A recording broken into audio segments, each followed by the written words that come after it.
Estamos aquí con el doctor Gustavo López, vicepresidente de la ENACOM, y que quisiera que me contaras un poquito cómo es la actualidad de las telecomunicaciones en Argentina y qué se proyecta hacia el futuro. Bueno, a ver, el ENACOM es el Ente Nacional de Comunicaciones, que regula telefonía, internet, radio y televisión. Hasta el año 2015 había dos organismos diferentes, la Autoridad Federal de Servicios de Comunicación Audiovisual, AFCA, que era radio y televisión, y había otro organismo, AFTIC, que regulaba las TICs, las empresas de tecnología de información y comunicación, y las telefónicas. Históricamente en Argentina hubieron dos entes reguladores diferentes, uno para, cuando no existe internet, uno para telefonía y otro para radio y televisión. Porque la telefonía era un servicio público y la radio y la televisión no eran un servicio público. A partir del año 2015, cuando se fusiona todo, deja de ser servicio público también la telefonía fija. La telefonía móvil nunca fue servicio público. Entonces es un servicio privado en competencia. Y la televisión y la radio es un servicio de interés público, que es una cosa intermedia entre servicio público y servicio privado en competencia, porque el Estado regula el otorgamiento de frecuencias, el otorgamiento de licencias y obviamente algunos aspectos que tienen que ver con los contenidos, básicamente con el horario de protección al menor. Bueno, ahora está todo en un organismo. Yo soy el vicepresidente del directorio, que conformamos 7 personas, 4 por el Poder Ejecutivo, 3 por el Congreso, que regula radio, televisión, internet, telefonía fija, telefonía móvil. Digamos, ese es el panorama regulatorio. ¿Querés que siga? Y te comento... Perfecto, perfecto. Comentame, bueno, ahora estamos en una crisis muy particular, pero así todo, ¿cuáles son los proyectos a futuro para mejorar la conectividad en Argentina? Bueno, la crisis puso negro sobre blanco la necesidad de mejorar la conectividad. Tanto es así que en el decreto de necesidad y urgencia, que es equivalente a una ley, pero que lo dicta el presidente y después lo tiene que ratificar el Congreso, el decreto de necesidad y urgencia de marzo de este año, cuando se dicta el aislamiento social preventivo obligatorio, es decir, que la gente no podía salir a la calle, salvo contadas excepciones, declaran a todo este servicio telefónico, fijo, móvil, internet, radio y televisión como servicio esencial, en el mismo decreto de necesidad de urgencia. Y esto es importante, porque me parece que nosotros, esto que se dictó en el marco de la emergencia, ahora nos damos cuenta que debe ser permanente. ¿Por qué? Porque si bien es difícil que sea declarado un servicio público, porque hay cierta competencia entre las empresas prestadoras de servicios, digo cierta competencia porque teóricamente hay una competencia de mercado, pero todos sabemos que las empresas de telefonía se cartelizan para darte el servicio, digo, más o menos te cobran todo lo mismo, el mega, esto, el giga. Entre ellas compiten, pero nunca bajan el precio demasiado porque mantienen un nivel de ganancia. Entonces, es muy probable que en el futuro una ley del Congreso deje de manera permanente a todos estos servicios, internet, telefonía básica, fija, radio y televisión, como servicio esencial. Esto es, no tiene una regulación como servicio público, es decir, el Estado no fija las tarifas, como si las fijas con el agua, la luz y el gas, pero va a tener mayor intervención. ¿Por qué? Porque nos damos cuenta que la brecha digital entre pobres y ricos es enorme. Y esta brecha digital entre pobres y ricos se da por territorios y dentro de los mismos territorios por sector social. Esto es, vos tenés una Argentina conectada a alta velocidad por fibra óptica o 4G de celulares, porque todavía no tenemos 5G, en los grandes centros urbanos. La ruralidad prácticamente está desconectada. Digo, hay muy poco servicio en la ruralidad, tanto de internet como de telefonía celular. pero a su vez dentro de las grandes ciudades, las zonas más pobres, lo que llamamos barrios populares, lo que serían las villas de emergencia, tienen pésima o escasa conectividad, porque si bien las empresas pueden entrar y dar servicio, como no es altamente rentable, brindan un servicio muy malo. ¿Podrías Entonces, darme un esto no... ejemplo? Sí, perdóname. Sí, sí, Eh, a ver, Siguiendo con la línea de lo que venís contando, dado si se efectiviza esta ley, ¿me podés contar un ejemplo de cómo podría intervenir el Estado entre las empresas de telecomunicaciones? O sea, ¿cómo puede actuar? y por ejemplo, fijando una tarifa social, es decir, un servicio más económico y más básico para aquellos que no tienen capacidad económica para pagar el único servicio que hoy brindan. A ver, nosotros esto lo hemos logrado en la emergencia, una tarifa inclusiva, es decir, no le cortan el servicio a aquel que no puede pagar, pero esto dura hasta el 31 de octubre de este año, le dan un servicio más reducido. Si una ley convirtiera a esto como servicio esencial, entonces podría haber una tarifa para los que pueden pagar más y una tarifa para que no queden desconectados aquellos que no pueden pagar tanto. Pero nosotros estamos, y esto sí, no necesitamos ninguna ley, cambiando una serie de normas internas que nos van a permitir ampliar la conectividad, yo te diría, a una buena parte de la población que hoy no tiene conectividad. Digo, te cuento los planes que estamos desarrollando, que Contame. seguramente vamos a aprobar la semana que viene en la próxima reunión de directorio. El gobierno, Buenísimo. bueno, en materia de redes, esto es o internet o telefonía, ¿sí? Telefonía celular. Te cuento. Eh, por ley, por la ley Argentina Digital, las empresas de internet y de telefonía depositan el 1% de su facturación como un impuesto destinado exclusivamente a la ampliación de redes, ¿sí? Sí, Que se llama Fondo perfecto. del Servicio Universal. Ese Fondo de Servicio Universal fue muy poco utilizado durante el gobierno conservador de Mauricio Macri, porque, a ver, la plata está por ley y no se puede usar para otra cosa. Son subsidios, es decir, es un dinero que no se devuelve, sino que se tiene que invertir en infraestructura. Nosotros tomamos la decisión de cambiar normativas internas para mejorar la infraestructura. ¿Qué infraestructura? La ruralidad en las provincias y los barrios populares, que es donde está faltando. Digo, no falta infraestructura en la capital de las provincias, falta infraestructura en el resto de las ciudades de la provincia. Entonces, ¿cómo vamos a trabajar? Con los barrios populares, que son alrededor de 4.000 en todo el país, permitiendo que cualquier empresa, ya sea cooperativa, empresa pyme, empresas grandes o empresas de carácter social, puedan hacer redes a partir del subsidio que nosotros le damos. Y en cuanto a los lugares más alejados de los grandes centros urbanos, vamos a trabajar con cooperativas, con pymes, pero también con empresas públicas, provinciales o municipales. ¿Por qué? Y ahí voy al ejemplo concreto de educación. De las 46.000 escuelas primarias aproximadamente que hay en el país, solo el 40% tiene internet. Entonces, nosotros no vamos a hacer desde el ENACOM un plan para darle internet al 60% de las escuelas que faltan.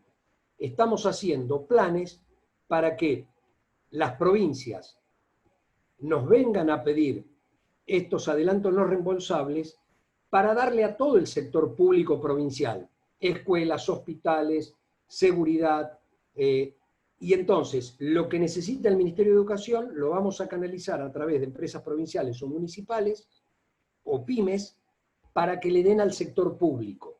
Es decir, es una manera indirecta de hacer exactamente lo mismo, pero en lugar de darle solo a las escuelas, la idea es O, utilizar estos fondos para darle a todo el sector público, provincial y municipal. o sea, ustedes lo distribuyen a las provincias y las provincias se encargan de efectuar las inversiones necesarias al respecto. Exacto, pero la provincia tiene una empresa, presenta un plan técnico, nos dice para qué lo va a usar y nosotros se lo damos para que lo use para eso, es decir, para darle a todo el sector público. Es decir, que vamos a poner, y a esto se suma ARSAT, que es la empresa estatal de soluciones tecnológicas y satelitales, también para que participe.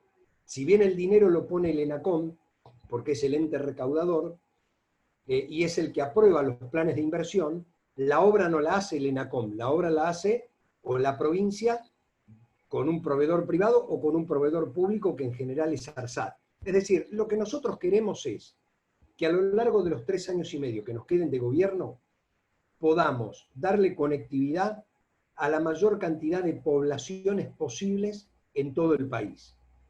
Entonces, no sé si vamos a cubrir el 100%. De las escuelas estoy seguro que vamos a cubrir el 100% en 3 años y medio. Pero lo vamos a hacer en un plan más integral para poder darle al resto del sector público, pero también para poder darle a los sectores productivos. Y te pongo ejemplos concretos. Viene una provincia y presenta un plan de inversión para darle a determinadas zonas rurales. Y nosotros le pedimos a esa provincia que conecte a los sectores productivos de la ruralidad y los ponga dentro de ese plan. Es decir, que cuando le da a un pueblo de 1.500 habitantes, también le dé a través de algún otro sistema a la ruralidad para que pueda estar conectado. Porque no es solo una cuestión de conectividad para el ocio, es una cuestión de conectividad para la producción. Ejemplos concretos. En Corrientes hay un pueblo, en Corrientes hay muchos pueblos que no tienen conectividad, no tienen ni internet ni telefonía. Es decir, ese pueblo no puede tener un cajero automático, porque no tiene conectividad. Entonces, ¿qué actividad productiva puede haber si para sacar plata tenés que ir al pueblo de al lado? Digo, Clarito. y para llamar a una ambulancia, entonces no tenés, estás aislado del mundo. Para seguir con estos proyectos, ¿cómo se complementan, perdón, cómo se contemplan la problemática de las características que tiene un país como el nuestro, de ser un territorio tan amplio y con muchas zonas montañosas, por ejemplo, que estimo que es una problemática para el nivel de conectividad, digamos, ¿no? Por eso lo tenemos que hacer con cada empresa provincial o con cada gobernador, porque cada uno requiere una solución diferente. Por ejemplo, todo el este de la provincia de Misiones lo tenés que hacer vía satélite, la conectividad, porque no la podés hacer ni por fibra óptica, no podés cablear la selva, y tampoco podés hacerlo por radioenlace, porque te tapan los árboles. Entonces, Claro. lo mismo en la cordillera. En la cordillera no tiene sentido gastar millones de dólares en poner un cable donde no hay gente. Entonces ahí lo tenés que hacer por satélite y poner antenas para que del satélite baje a un pueblo determinado. Entonces, en cada una vamos a tratar de trabajar con cada provincia para que cada provincia elabore el plan técnico, que obviamente tiene que tener estándares de calidad, estándares de conectividad, estándares de factibilidad. Digo, nosotros analizamos todo esto, no le damos la plata alegremente, pero son ellos los que conocen la geografía. Entonces, le acabamos de dar recién, hace poquito, a la empresa de energía de La Pampa, le dimos la semana pasada a la empresa de energía de Neuquén, está pidiendo la empresa de energía de Entre Ríos, está pidiendo la empresa de energía de Chaco, y hemos hablado con Misiones, que también tiene su propia empresa de conectividad, y cada una va adaptando a su geografía y a su necesidad el plan de obras. Nosotros aprobamos el plan de obras y ahí hay un dato muy importante. ARSAT, durante los gobiernos anteriores, no durante el gobierno de Macri, puso más de 30.000 kilómetros de fibra óptica en todo el país. Entonces, esa red troncal se va conectando con las redes secundarias mayoristas que arman las provincias, y después hay algún prestador que da la última milla. Bueno, nosotros tratamos de articular todas esas redes, dándole subsidios para que a lo mejor la red mayorista complete la red troncal, y después la red minorista complete y se acople a la red mayorista. ¿Qué posibilidades observás vos que la Argentina tiene para poder acceder en algún momento a la tecnología 5G? Mira, a ver, yo creo que no estamos lejos. Primero hay que tomar una decisión política, y esa decisión política es geopolítica. Se parece mucho en su momento a lo que fue la norma digital. Si uno adoptaba la norma norteamericana, la norma europea o la norma japonesa brasileña, que fue la que adoptó la Argentina. Entonces aquí vos sabés que hay una guerra comercial entre China y Estados Unidos, y nosotros, como parte del planeta, somos parte de esa guerra. Así que supongo que el Poder Ejecutivo, cuando tome la decisión, va a contemplar muchos aspectos.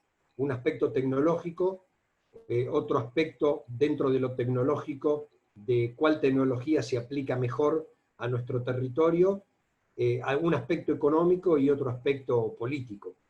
Así que todavía no hay una decisión tomada, pero todos esos factores van a pesar. Bueno, una última pregunta. ¿Hay algún proyecto que también me puedas adelantar en conjunto con alguna otra secretaría o ministerio también para mejorar los desarrollos de infraestructuras en las escuelas del país a nivel federal? Sí, con el Ministerio de Educación. Digamos, estos planes que nosotros pensamos darle los subsidios a las provincias o a los municipios, se los damos para que ellos les den conectividad a las escuelas de todos los niveles en las provincias y en los municipios. Es decir, hacemos un trabajo en conjunto. Esto es, el Ministerio nos pide la conectividad en todas las escuelas. El Ministerio de Salud nos pide la conectividad en todos los hospitales. Nosotros, vuelvo a repetir, no somos la empresa que conecta, pero nosotros somos los que administramos los fondos y aprobamos los planes técnicos. Entonces, en la aprobación de esos planes técnicos, nosotros lo que pedimos, exigimos es la conectividad que nos está pidiendo el Ministerio. Ya nos reunimos con el Ministerio de Educación. El Ministerio de Educación tiene un proyecto a mediano y largo plazo que es conectar a todas las escuelas del país. Nosotros vamos a hacer el trabajo de geolocalización, es decir, a través de nuestras delegaciones vamos a recalcular dónde está cada escuela, es decir, a dónde va a tener que ir cada antena, porque a veces la geolocalización no corresponde, de las escuelas rurales, no corresponde a la escuela, sino al domicilio de la directora, que es donde le llega la correspondencia. Entonces, estamos avanzando en un acuerdo donde nosotros nos vamos a encargar de hacer el mapa y luego, con los subsidios a los municipios, a las provincias o al propio ARSAT, vamos a llevar la conectividad a lo largo de 3 años a todas esas escuelas. A su vez, el Ministerio está trabajando con ARSAT, no con nosotros, el establecer una gran plataforma donde en esa plataforma se pueda subir todo, porque lo otro que nos enseñó la pandemia es que las plataformas para la educación virtual que teníamos eran pocas o escasas. Entonces, si bien tenemos un acuerdo con las empresas de no consumo de datos cuando se navega en las páginas educativas, cuando vos le pones un video de YouTube en la página educativa, como te lleva a la página de YouTube, eso te consume datos. Bueno, lo que está haciendo el Ministerio con ARSAT es armar un gran servidor para que cuando se termine la conectividad, el servidor sea único y ahí se puedan cargar todas las cosas para que no haya consumo de datos. Es decir, el Ministerio trabaja con el ENACOM y con ARSAT. Nosotros, como ENACOM, trabajamos con ese ministerio, con las provincias y con los municipios. Y todos nos complementamos en una misma política. Perfecto. ¿Alguna última observación que quieras aclarar o comentar que no te haya preguntado? A mí me parece que, a ver, siempre las crisis pueden abrir una oportunidad. Y yo creo que la pandemia abrió una oportunidad porque puso sobre la mesa una necesidad enorme. Y pongo un ejemplo muy concreto. Los curas villeros, es decir, los curas que trabajan en las villas en la Argentina, siempre procuran darle comida y darle abrigo a las personas. Es decir, tienen comedores y juntan ropa. Esta vez nos vinieron a pedir tablets para que estén conectados los chicos. Es decir, además de la comida y además de la ropa, pasó a ser algo de primera necesidad en el medio del aislamiento. Entonces, si en el medio del aislamiento nos damos cuenta que la conectividad es de primera necesidad, cuando se termine el aislamiento también tiene que ser de primera necesidad. Si no, vamos a tener ciudadanos de primera y ciudadanos de segunda. Muchas gracias, Gustavo. No, yo doy clases en 2 universidades. En la Universidad de Buenos Aires, el 80% de los alumnos tienen computadora. En la Universidad de José C. Paz, que está en el segundo cordón del Gran Buenos Aires, solo el 20%. No podés estudiar una carrera universitaria con el celular. Bueno, necesitamos mejorar la conectividad y además darle las herramientas necesarias. Muchas gracias, Gustavo, fue muy enriquecedor la charla. Bueno, gracias a vos.